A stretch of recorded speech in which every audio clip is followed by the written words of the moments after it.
freaking first cut. Golly.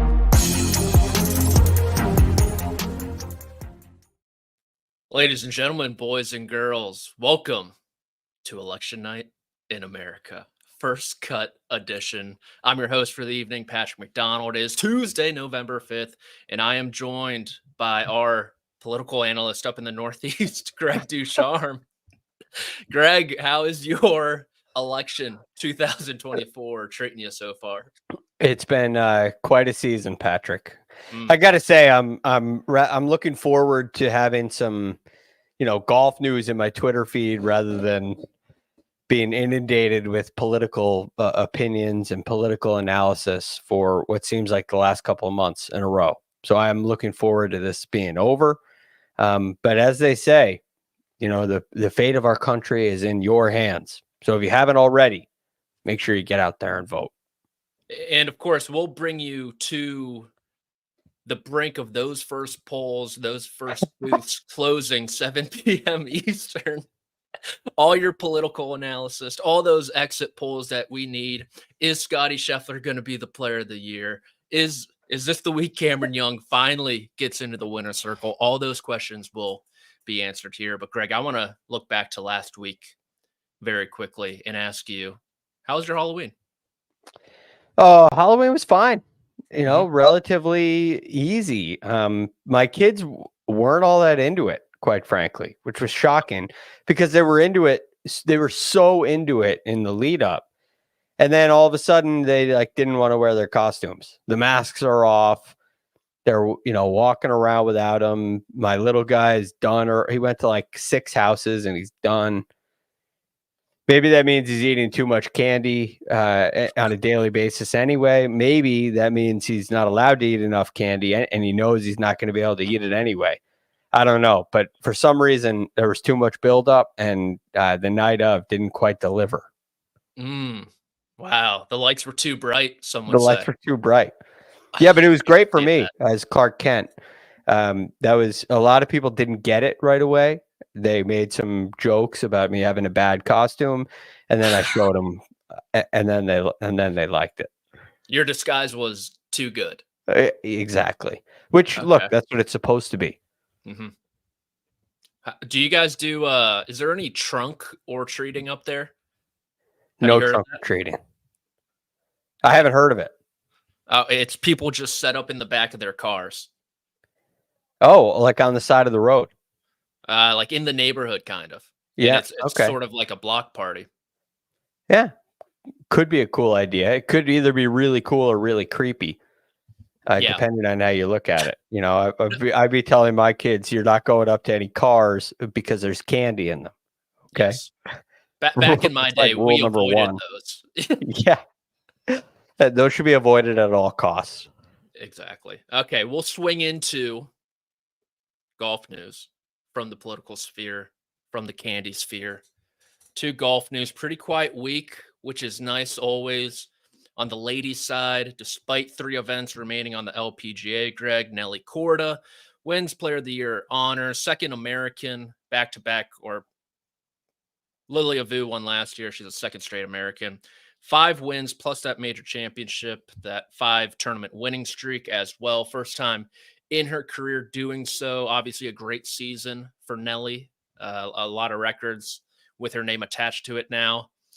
It almost felt like she could have squeezed even more out of it too with some of those close calls. Well, I would say that there were some elements of her campaign that were very well run. Okay. Some things went very well for her. She lost a couple of key battleground states, but in the end it was enough. And the beginning of her season put her over the edge. Of course, the Player of the Year race on the LPGA Tour is a point system, so there is no opinion. I don't think that would have mattered. I don't think it would have mattered anyway because her season, that overall resume was just too strong. She has some great policies lined up, and everything on her side of the aisle was going very well. So it's great for her, and this, of course, gets her another Hall of Fame point. I believe she's at 17 of 28 now, moving her a little closer to to the Hall of Fame. So yeah, I like the point system for the LPGA Tour because there's a point system for the Hall of Fame as well. And I don't think it'd be right to have a vote or an opinion based player of the year system if there's a point based system for the Hall of Fame and the two are connected. So I think it's all things considered the right way to do it, and she's obviously a very deserving winner. Yep, I agree. Greg, pro Electoral College from the sound of it.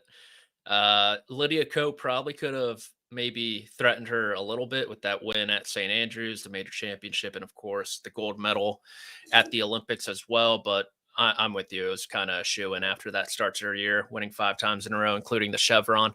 So good for Nelly. Congratulations to her. And another, I guess, postseason sort of begins across the pond in Abu Dhabi at Yas Queen Links there. Victor Perez was the winner last year, Greg. But this is going to feature 70 players as the Race to Dubai playoffs begin. I'm kind of looking at those 10. I've mentioned it a couple times on this podcast, those 10 who might play their way onto the PGA Tour next season. But you also have Rory McIlroy, who could win, I believe, his 3rd straight Race to Dubai, number 6 overall, which is flat out ridiculous. The only other multiple-time winners, I believe, are Lee Westwood and Henrik Stenson. Tyrrell Hatton is in the mix as well, playing some great golf. Joaquin Neiman's in the field, Shane Lowry, Justin Rose, Min Woo. So a really good field over there for Yas Queen Links. Yes, Tommy Fleetwood, I believe, has played pretty well there as well, and he'll be in the mix. So, I think it'll be a very compelling event because of some of those big names. The secondary storyline is who's going to make it to the PGA Tour. And you look at this list, there really are some. I mean, they're not stars right now in the game, but I think they could make a real impact on the PGA Tour next year. Tristan Lawrence, excuse me, he's right now in second behind just Rory McIlroy. Looks like he's going to get to the PGA Tour, and I think he could play a significant role. Rasmus Højgaard, there seems to be some Ryder Cup implications with him. The way Matteo Manassero has been playing, I'd be very curious to see what he can do on the PGA Tour, especially with all of his pedigree. Nicholas Norgard is fascinating because he's been playing so well. He won on the DP World Tour. I'd be excited to see what he could do. Your boy, Patrick Sebastian Soderberg, right now in 12th in those standings. He's in the mix to get a PGA Tour card. There are, in the top 11, there are 5 players that have PGA Tour cards already. So you extend that out a little bit, and I think you end up getting to right around Tom McKibben, I believe, would be the 10th guy in. Romain Langasque. McKibben's the first. Oh, okay. All right. McKibben would be first out. Okay, that makes sense. Yeah, so the guys on the outside looking in, McKibben will be interesting to watch. I also think Thunder Bear has been playing some good golf. A guy that if he gets over to the PGA Tour could certainly compete, make a little name for himself. So a lot to play for this week in Abu Dhabi. I believe Olesen got his card last year through this, but he's and elected not to play. He's deep. No, he played. He played on the PGA Tour this season. Oh, okay. But he had his tour card. He's 164th in the FedEx Cup. So I do wonder. Well, I do wonder if someone like him, if you don't get conditional status or anything like that, but you finish top 10 in the DP World Tour, it's top 10 not otherwise exempt. Technically, he wouldn't be exempt for next year. Is that That's a way right. he can still get his PGA Tour card? That I believe you're right, Patrick. Now, I don't think it's like a one-time deal. Yeah. So in theory, if you don't get your PGA Tour card in a season, you can go to the Korn Ferry Tour. You could also go to the DP World Tour if you're qualified to play there. Thunder Bear would certainly meet that qualification. It's a really interesting thought and point.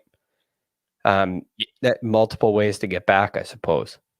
Yeah, that's a name I'm gonna watch just to confirm that is true over the next 2 weeks, because if you're him, 164, it's going to be tough sledding trying to climb into 125 in the FedEx Cup, or you could just climb 2 spots in the DP World Tour.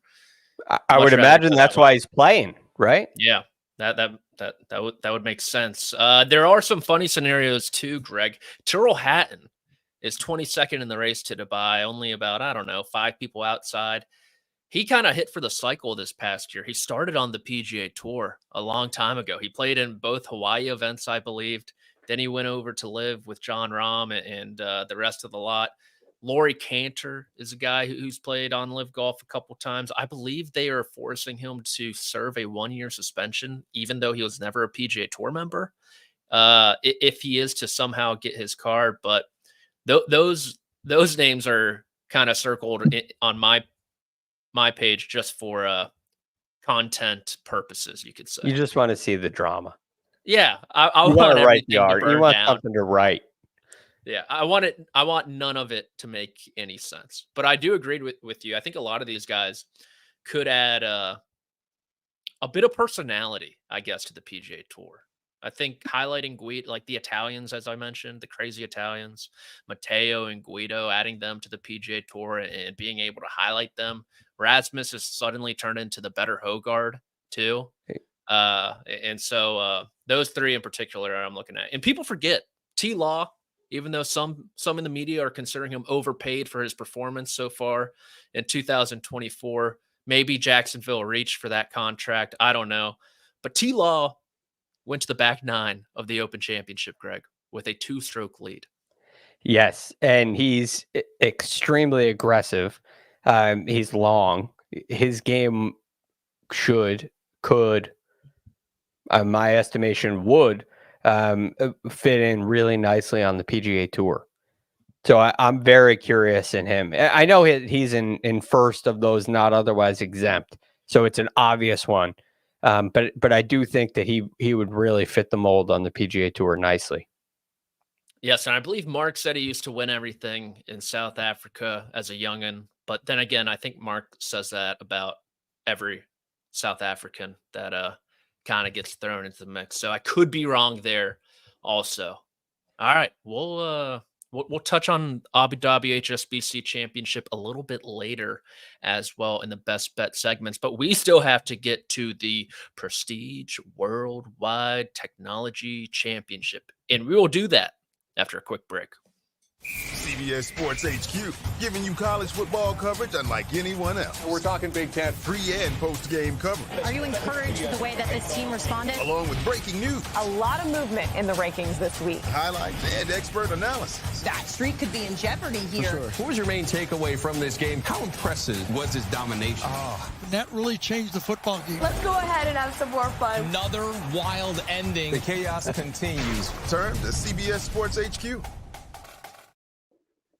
And we are back. Greg, it is the beginning of the end.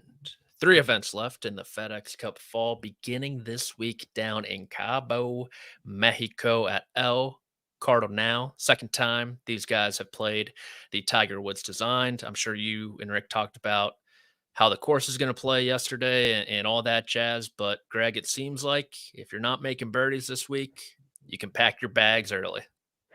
Yes, I mean, I didn't look. I know the winning score last year was 27 under. There was a final 9-28 shot by Eric Van Rooyen to win. Fascinating, but Matt Kuchar was at 26 under on Saturday at one point last year, and then he made an 8.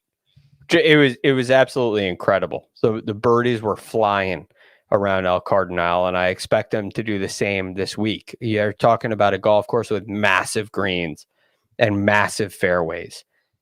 Rick and I talked about this last night. It would not surprise me to see somebody hit all fairways throughout the entire week and pretty darn close to all greens throughout the entire week. If you're not hitting 15 greens at least, it's going to feel like you're losing to the field in that category. So that puts it puts a premium on the putter, in my opinion. And as we look through our best bets and look through the outlook of some of these players, the putting component should be a big deal this week. Yes, and it was at this tournament, Greg, that this player did go 56 out of 56 in fairways hit, including the start of the Bermuda Championship. He set the record with 69 consecutive fairways. Do you know who I am talking about? Oh, I remember this happening. His last name is almost an oxymoron, you could say. It's an oxymoron, so it's not Ches Reavie. I don't know if I use that term correctly, but I think it'll get you on the right track.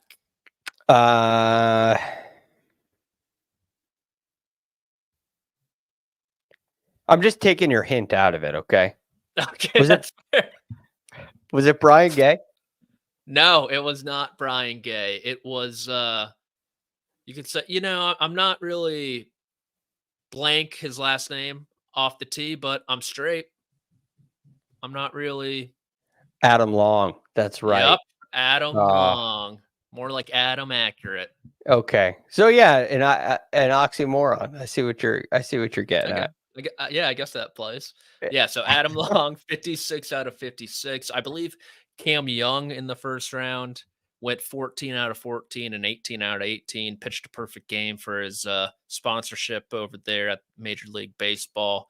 And once he got in the mix, of course, in true Cam Young fashion, round two, I believe he shot even par and quickly exited stage left. I want to talk about Cam Young a little bit, Greg. There's a lot of guys in this field, a couple who are already in the signature events, finished inside the top 50. Max Grazerman, who's the tournament favorite, playing some great golf. But this is a watered down, weak field, whatever you want to call it.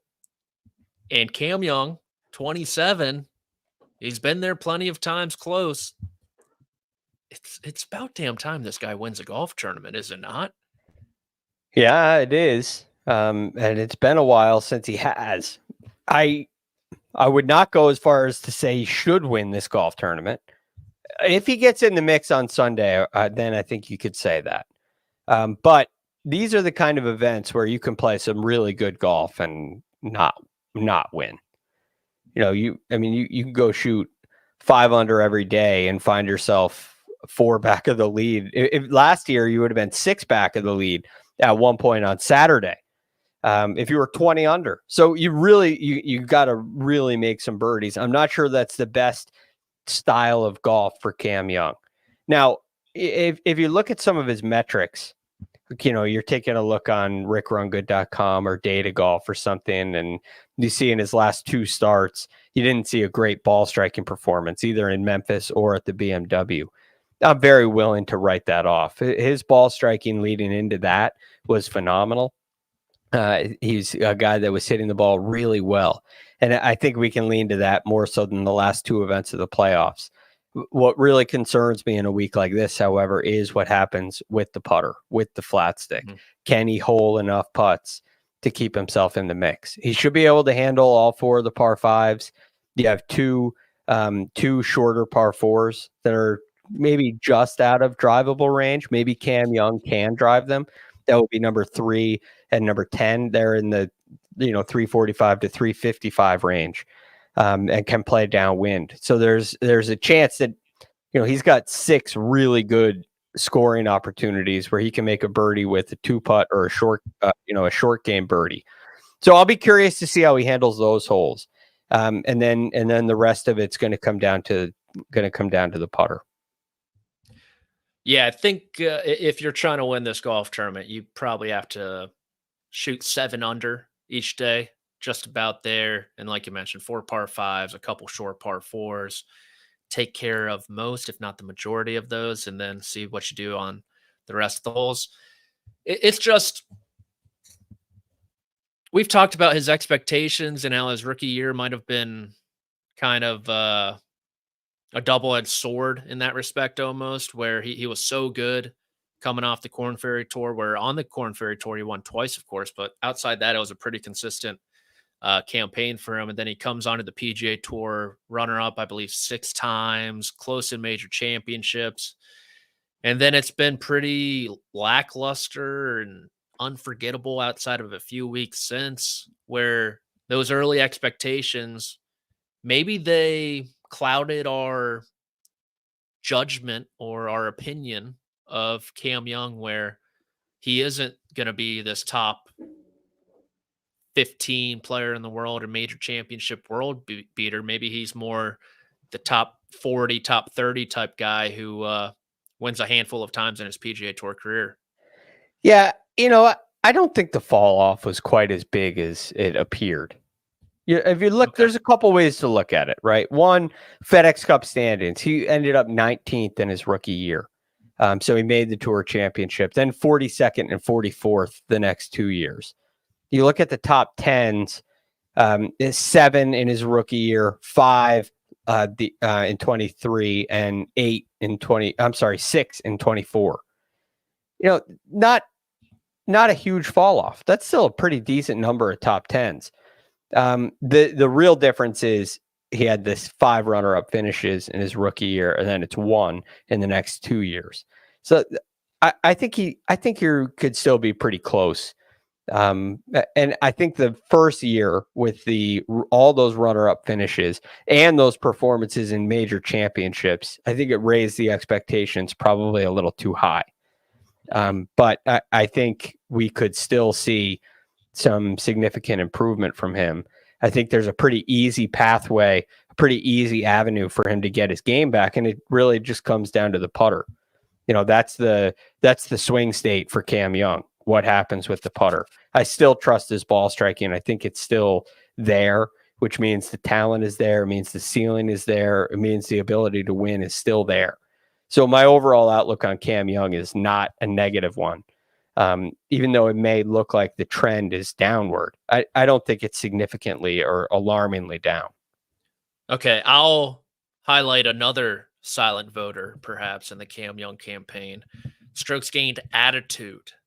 I think he's probably towards the bottom of these top tier players in that regard, just looking at the slumped shoulder. Someone commented on this a couple episodes ago about Keith Mitchell, how he plays like an untipped waitress or waiter out there, just looking dejected all the time, it seems. I think you could say the same for Cameron Young too. And I think this year that was obviously highlighted at the Rocket Mortgage Classic, where he snapped his driver on the back 9 on Sunday in frustration. So the putter is obviously the tangible aspect that needs to get better, but I think the intangibles also need to get better for Cam Young.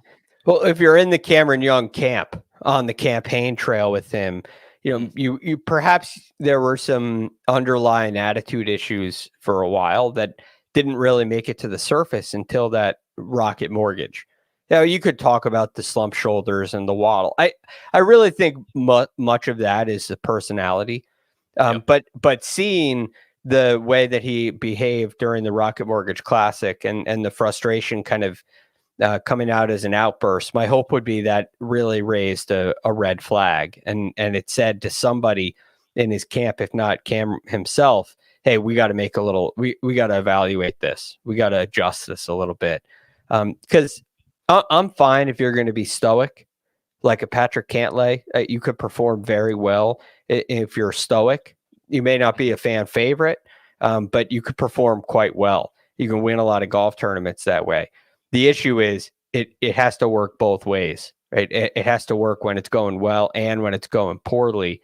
And unfortunately, we don't see a lot of big fist pumps for Cam Young like you do for Jon Rahm. So Jon Rahm shows the lows, but he shows the highs and appreciates the highs as well.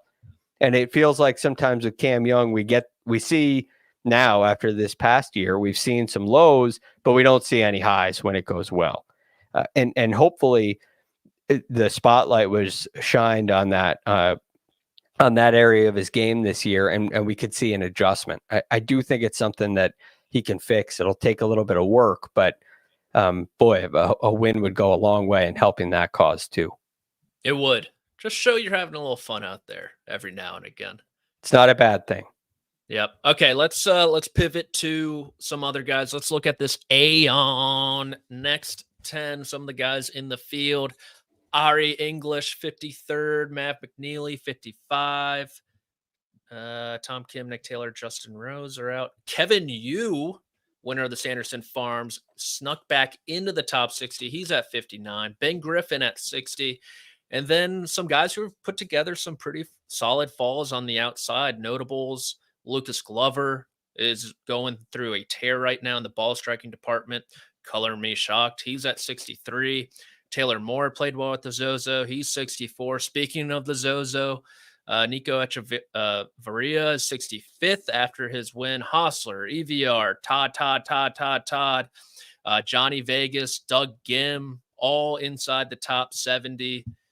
And yeah, with three events left, Greg, these guys trying to get into the top 60, get into Riv, get into Pebble Beach, and set up their 2025s.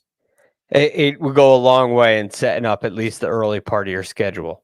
And of course, to get there, you're going to have to play some pretty good golf. So hopefully you'd go into those events with some confidence. I don't think that's really far-fetched for a lot of these guys. The hard thing is, well, in order to crack that code, it feels like you need a really big splash, because you do have players like Nico Echevarria who can come out here and win and enter their name into the mix. Some of the guys from way back could very well do that. Like Kurt Kitayama, who's not playing this week, but is there at 76. Would it surprise you if he won a tournament? There are a lot of guys down this list that you got to keep your eye on and watch out for. But you look at, some of these more specific names. I'm very curious about what Lucas Glover is going to do, because as you mentioned, he's been on a tear. I don't know if this is a great golf course for him. But at the same time, I don't think the course in Utah, the Black Desert Resort, was a great golf course for him either. That kind of minimizes or reduces his strength. There's no value in driving accuracy. Mm-hmm. The fairways are just too wide. So how good is he going to have to be with his iron play in order to regain that advantage? It's going to have to be spectacular. So I'm curious to see what he can do. I think Harris English, this is a great setup for him, although he's well on the inside. I think it's a good spot for Taylor Moore as well, who seems to be trended in the right direction. So yeah, there's definitely some good names to watch. And I'm curious to see how this all plays out. Yeah, and then from there, just want to highlight Matty Schmidt's been playing great this fall. He was awesome. I believe just on the outside looking in, maybe the bubble boy coming into the FedEx Cup fall at 125. He's all the way up to 88, safe with his status for next year, just all upside from here. But we got to talk about the 125 too, Greg. Joel Damon's up to 124. Matt Wallace, I think he's playing across the pond. He is. So he's 125, and then Joe Highsmith, who's actually been playing great, 126. Daniel Berger's on the outside looking in. He's kind of the biggest notable, I guess you could say. Garrick Higo's 150, two-time PGA Tour winner, right? One-time PGA Tour winner. One time. But it was very early. It was kind of my neck of the woods too. At Congaree. Yeah. Toasty outside looking in. Carl Yuan, I believe he was the recipient or the benefactor last year when John Rahm left. He was 126 and then got bumped up to 125 when that happened.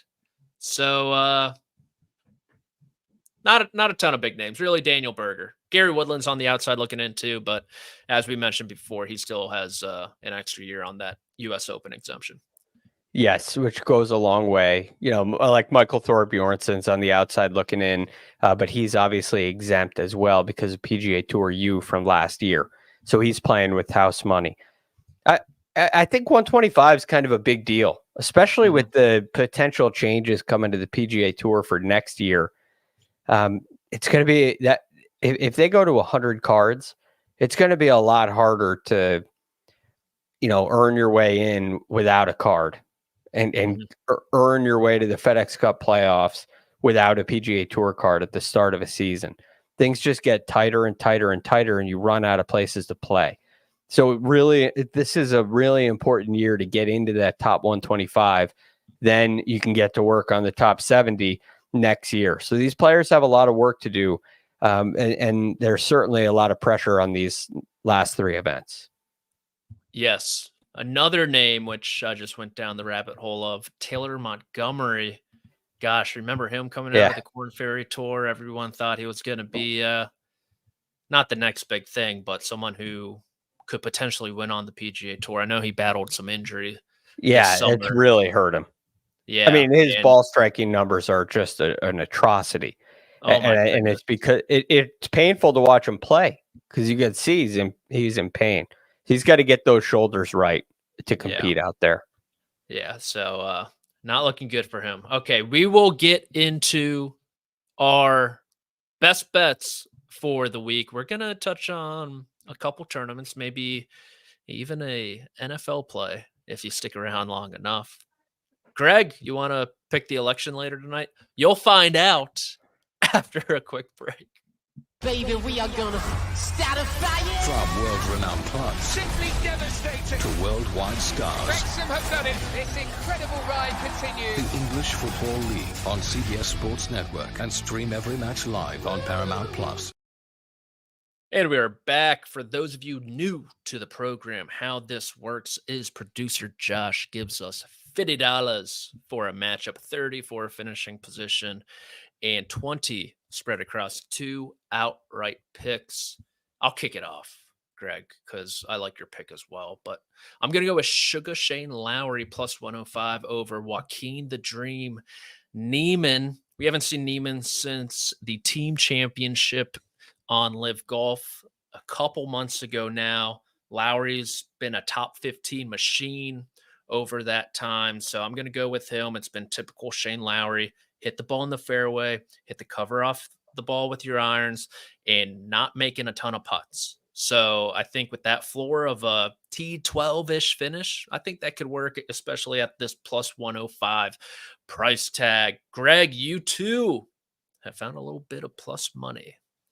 Yeah, technically it's even money. Harris English, even money over Lucas Glover. Again, I just think that there's a lot of work for Lucas to do with his iron play. I mentioned the Black Desert Championship earlier. I mean, that was like a record-setting performance with his irons. And while he's hitting the ball well, I think of the next 3 events, this is the worst spot for him. So this is not a knock on Lucas Glover. Harris English, on the other hand, has really figured something out with the putter. I think has a ton of talent, a really strong pedigree. He's been driving the ball well, and his iron play tends to be a weakness. But with these massive greens this week, it's not a huge separator.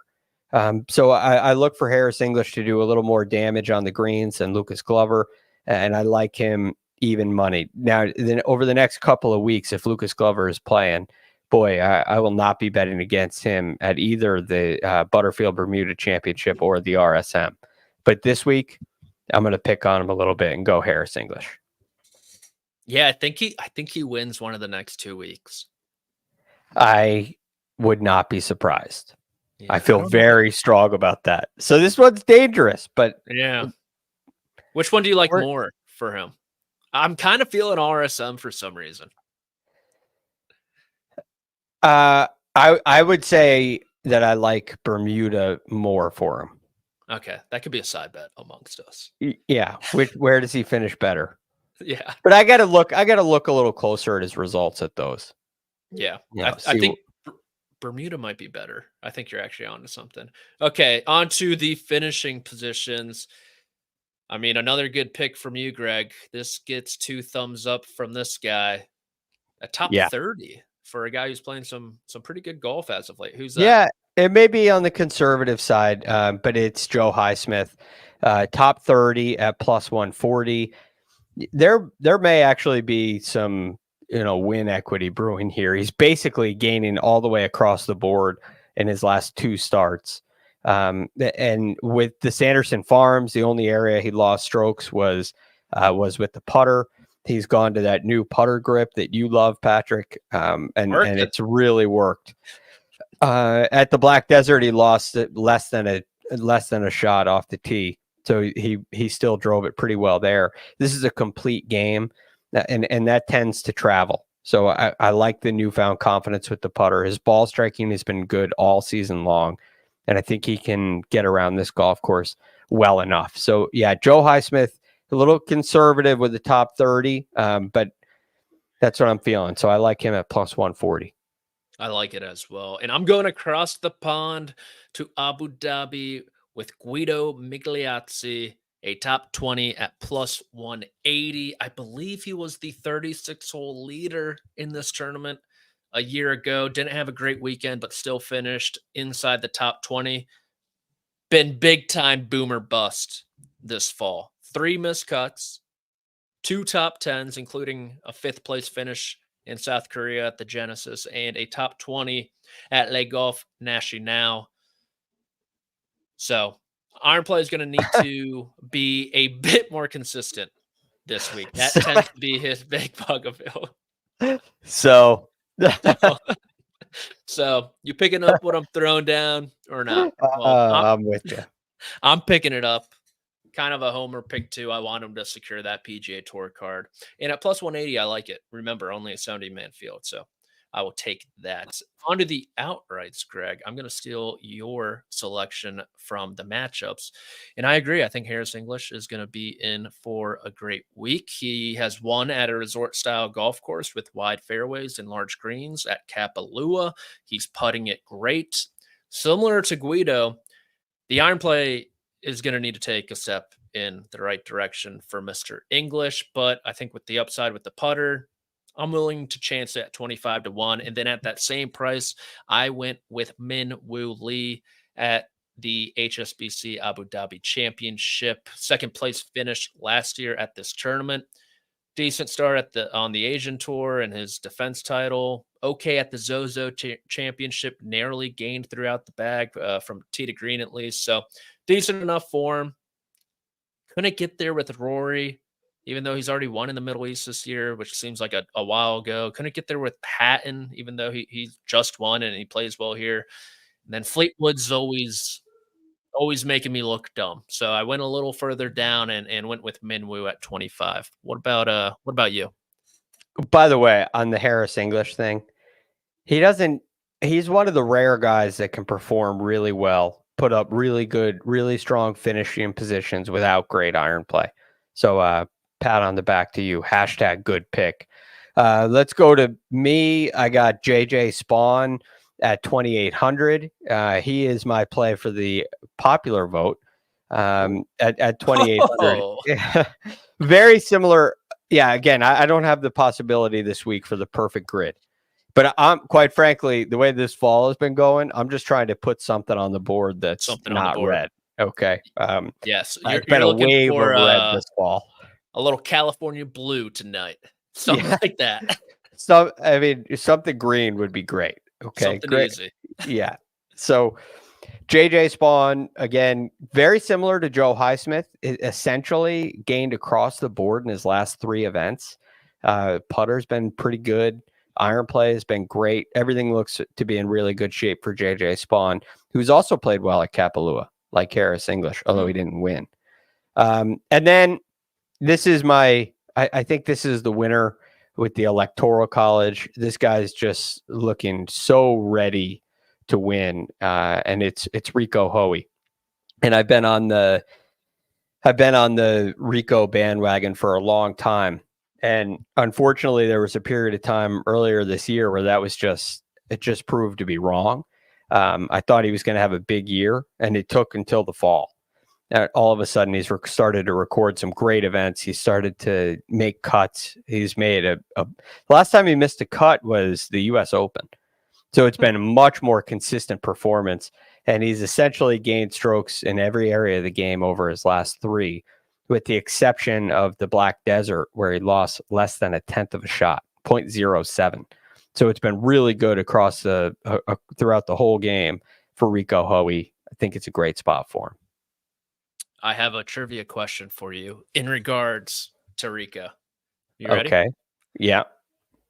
The maximum prison sentence for violation of the RICO Act is what? I have no clue. 20 years. 20. Oh, okay. Yeah. What is that? It was like to like get rid of organized crime in the 70s, 80s. I've been watching some old time HBO shows lately. So Yeah. Seems like a good thing to do. Yeah. Get rid of organized crime. So on the ballot. So are you Greg strong has voted on crime? yes. Greg has voted yes to the RICO Act. Yeah, crime is one of my biggest run-in points. I'm strong on crime. Strong on crime, Greg DuCharme. Hopefully, we are also strong on our best bets because we have been taking on a little water as of late. That early voting buffer that I built up in Arizona with John Rahm, or mind you, in Chicago via the Arizonian, has quickly vanished. And Mark, who has made one bet, is suddenly our cash cow. So yeah, he's batting 1,000. He's perfect. It's never good news when Mark is bringing us along. So Greg, we have our work cut out for us.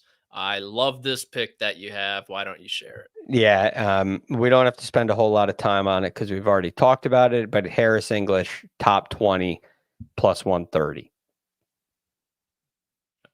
Mic drop. Say no more. Yeah, I don't need to say anymore. You talked about him. I talked about him in the matchup. I just wanted a little extra on Harris this week. I love it. And I originally had Padraig Harrington, like you with Rico. I've been on Harrington for the past month. I jumped off, and guess what he does? He freaking wins, of course. I thought about, gosh, I got to jump on now, but I think it's too late. We got a ton of sports going on, Greg. Yeah.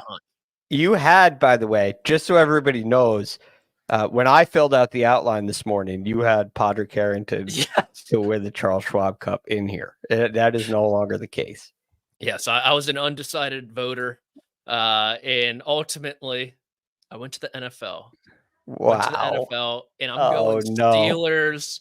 The Pittsburgh Steelers. We just made a trade with your New York Jets today for Mike Williams. I don't know how much he's going to play. On the road, money line plus 135 over the commies, the Commanders, there at what was formerly known as FedEx Cup Field.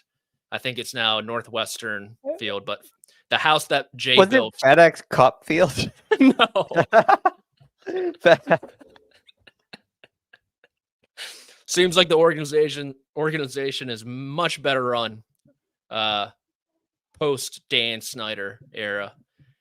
But I seems think the like Steelers, and look, we've obviously alluded to the election many times tonight. I think the Rust Belt, Russ Wilson, is going to play a huge factor in determining whether I'm happy or not come Sunday evening.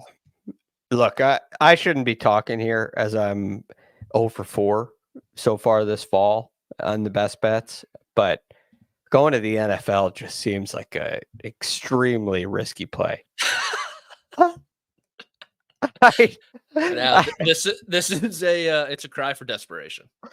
The only things that seems somewhat certain are that like the Lions are going to win and the Chiefs are going to win. Mm-hmm.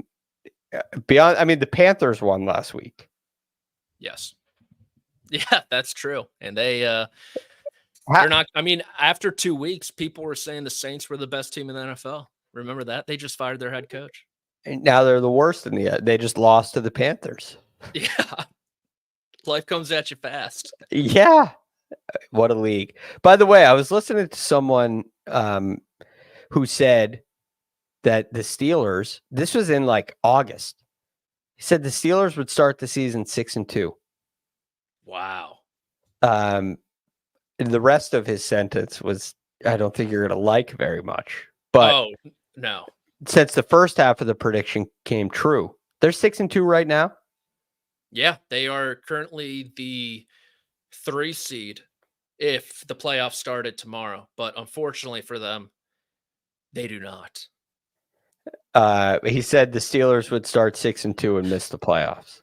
Oh, I think the second half they have they haven't played a division game yet, so they have 6 of those.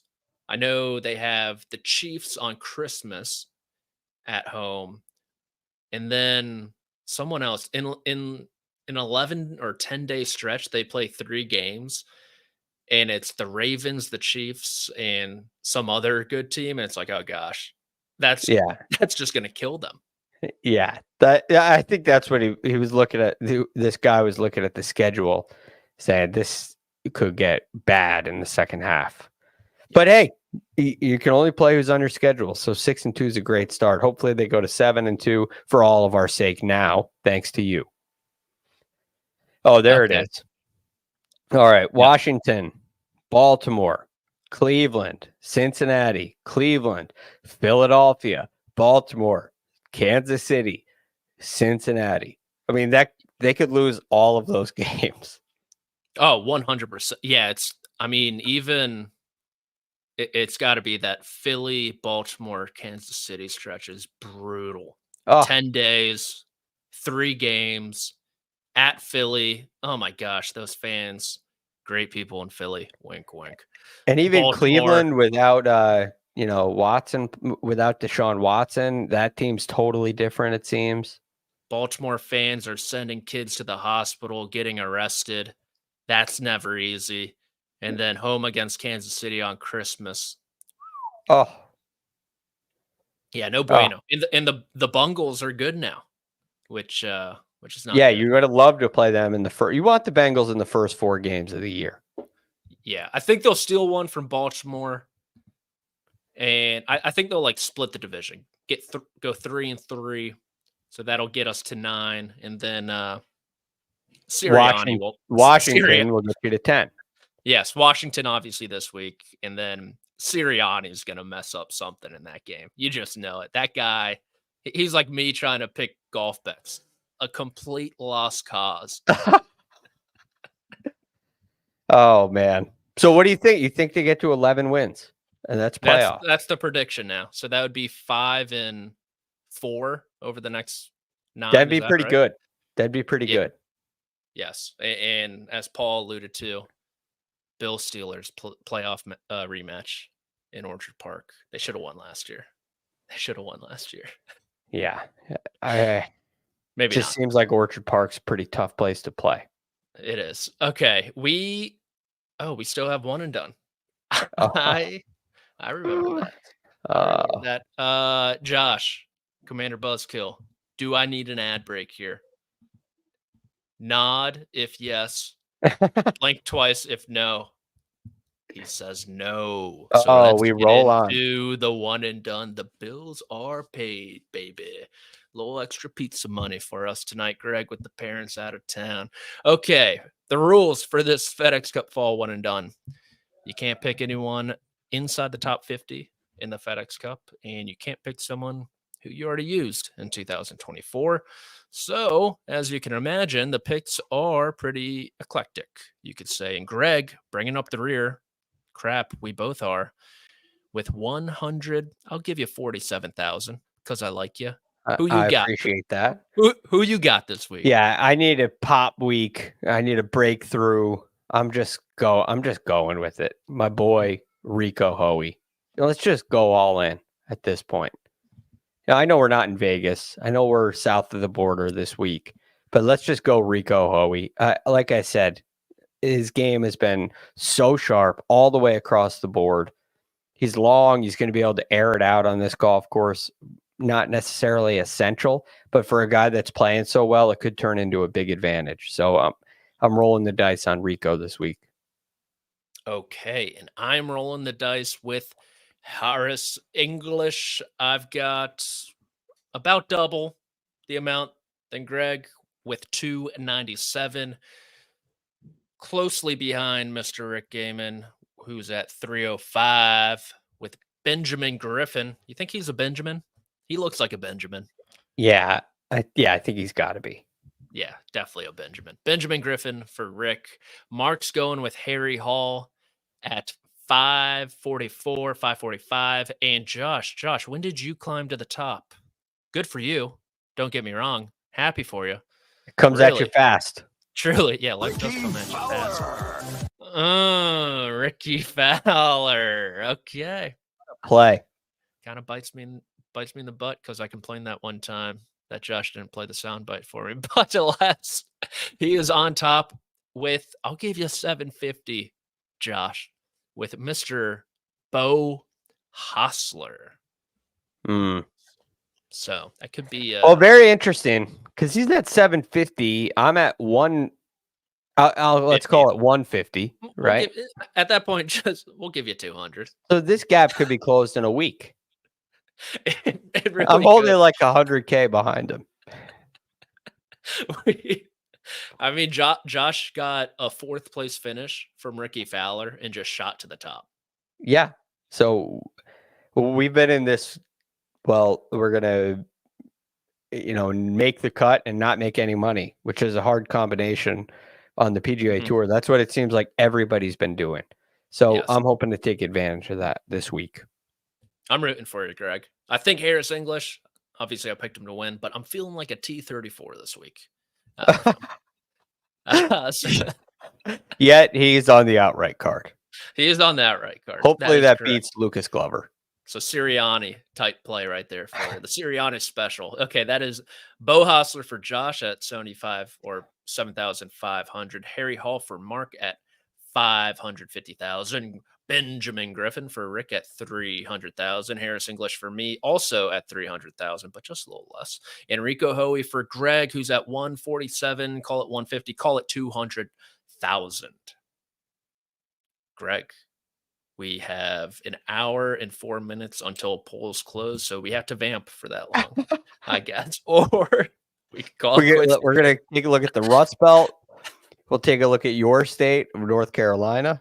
It's big time battleground state. Big time. We don't have to talk about my state. That never seems to change. No, it seems like, as you referenced, no red on the board in on the card, and the state might be following suit. Yeah, that's what happens in Connecticut year after year. So that's a blue one, but it's going to be fascinating. I'm going to watch some of it tonight. I'll kind of follow along with what's going on. You know what I've been doing, Patrick? I've been asking people this year who, and this is really just the last couple of weeks. Yeah. Who did you vote for?